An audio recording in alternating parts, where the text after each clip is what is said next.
عامر، یہ جو آپ کا سوال ہے کہ روزے رمضان میں کچھ لوگ بیمار ہوتے ہیں، ضعیف ہوتے ہیں، اور پھر ان کے لیے روزہ رکھنا بعض اوقات دقت کا باعث ہوتا ہے، تو کیا اس کا حکم ہے؟ کچھ اصولی باتوں کو سمجھنے کی کوشش کی جائے۔ سب سے پہلی بات یہ ہے کہ شریعت میں وہ آدمی جو معذور ہے ان کو قرآن مجید میں اس بات کا حکم دیا گیا ہے کہ اگر وہ روزے نہ رکھ سکے تو یا تو وہ فدیہ دے دے یا پھر بعد میں قضا کر دے۔ اب وہ شخص کون ہے کہ جسے ہم معذور قرار دے سکتے ہیں؟ تو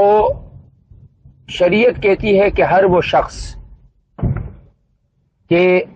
جو بیمار ہے اور وہ کوئی بھی عمل جب کرنے جائے گا، مثلا روزہ رکھنے جائے گا، تو اس سے وہ بیماری بڑھنے کا خطرہ ہو، یا بیماری تو نہیں بڑھے گی لیکن دوران روزہ اسے شدید تکلیف ہوگی، تو اب شریعت نے اس کو اس بات کی اجازت دی ہے کہ آپ روزہ چھوڑ دیں۔ تکلیف بڑھنے کا خطرہ ہو، یا دیر سے ٹھیک ہونے کا خطرہ ہو،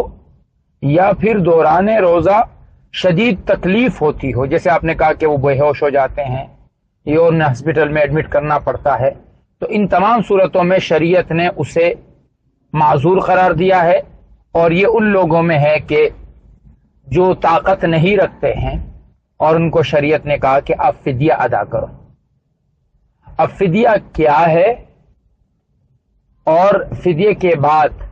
کیا صرف فدیے سے کام چلے گا یا قضا بھی کرنی پڑے گی؟ تو دو نوعیتیں ہیں۔ ایک نوعیت یہ ہے کہ ایک آدمی ایسا ہے کہ بعد میں اس کی صحت اور طاقت لوٹ آ سکتی ہے، موجودہ وقت میں وہ بیمار ہے لیکن بعد میں وہ ٹھیک ہونے کی امید ہے، یعنی 40-45 سال کا ہے، ابھی بیمار ہے، بعد میں وہ ٹھیک ہو سکتا ہے، تو ایسے شخص سے کہا جائے گا کہ آپ قضا کر لیں گے، بعد میں آپ کو فدیہ دینے کی ضرورت نہیں ہے۔ اور ایک آدمی وہ ہے کہ جو عمر کے اس حصے میں ہے کہ اس کے بعد اب دوبارہ طاقت اور صحت آنے کی توقع نہیں ہے، تو پھر اس شخص سے کہا جاتا ہے کہ آپ فدیہ ادا کریں۔ بڑھاپے کی عمر ہے، 60 سے اوپر کی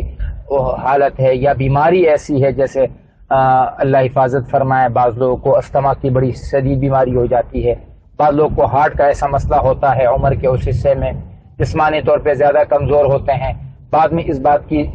امید کمی ہوتی ہے کہ وہ ٹھیک ہو جائے، تو پھر اس آدمی سے کہا جاتا ہے کہ آپ اپنے روزوں کا فدیہ ادا کریں۔ اب روزے کا فدیہ کیا ہے؟ تو ایک روزے کا فدیہ 100 روپیہ ہے۔ جو ایک نماز کا فدیہ ہے وہی ایک روزے کا فدیہ ہے۔ اب اگر پورے روزے نہ رکھنے کا یعنی اندازہ ہے کہ پورے روزے نہیں رکھ پائیں گے، تو ایک ہی ساتھ سارے روزوں کا فدیہ دیا جا سکتا ہے،